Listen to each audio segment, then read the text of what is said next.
Well, I'm going to make this video of bending or making a coil in a brake line tubing. The coil is for vibration, dampening, and absorption. To start with, I've got this little tool here. It's a brake line tubing bender, or a tubing bender.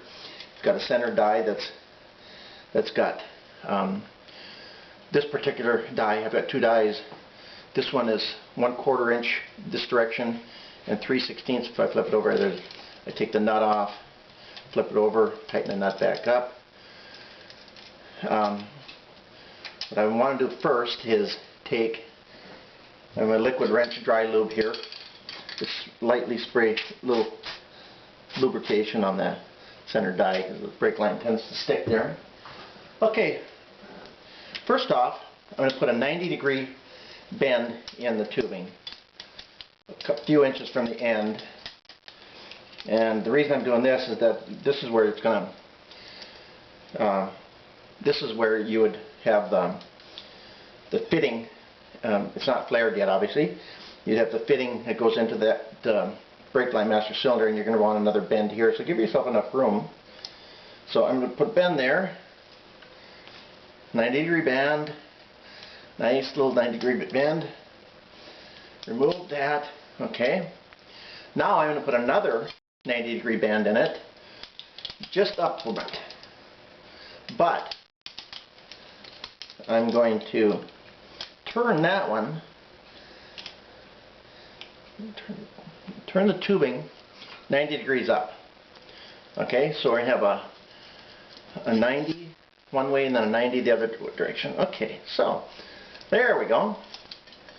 Now, alright, so I got tubing that looks like that, slightly. Okay, so now I'm just going to continue the second bend. Move the die just a little bit up. Okay, move a little bit up, a little bit up. You do it at a slight curl angle so you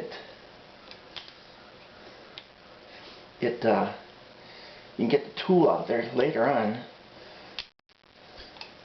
Just start curling it around. Just start curling it around.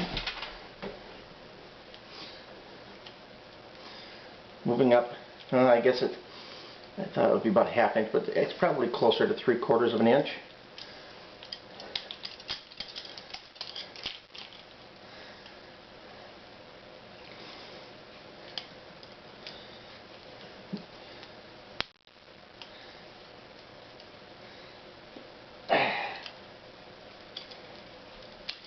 I'm going to have to, it's hard to see because my hand is in the way, but I'm bringing this around.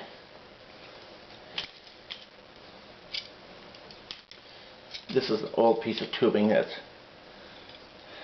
just had laying around. New tubing will look a little bit, we'll have a kind of a coating on it so prevent it from rusting. But in any case, I'm continuing to work myself around here. You don't want to get any of the lube on these other little wheels here if you can, because you don't want to. You don't want that to slip. You want that to grab.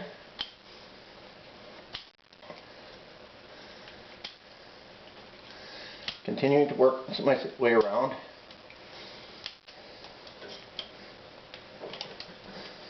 I'll put 2 coils on it because I'm running out of tubing. But 2 is good enough, in my opinion. Come on here.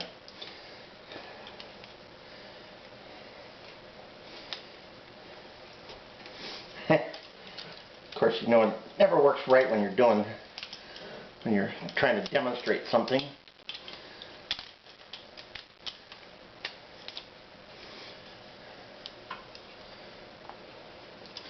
I don't want to do that quite there. Bend the tubing over a little bit. snake case. I'm continuing to curl this thing around. There we go.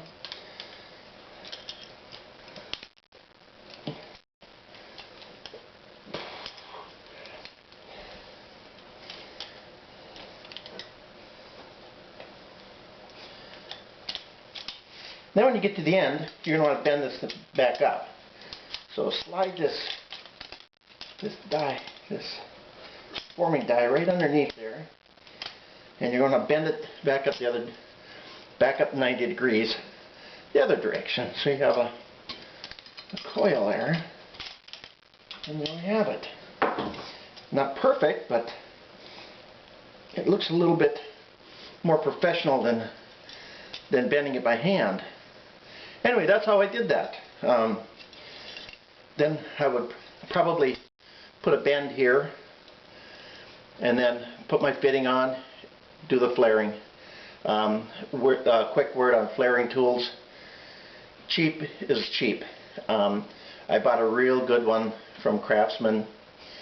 It's real high quality. The screw on the clamp is fairly good size diameter, and the threads are real smooth, Teflon coated, and it makes a perfect flare, double flare each time. In any case, that's what I have.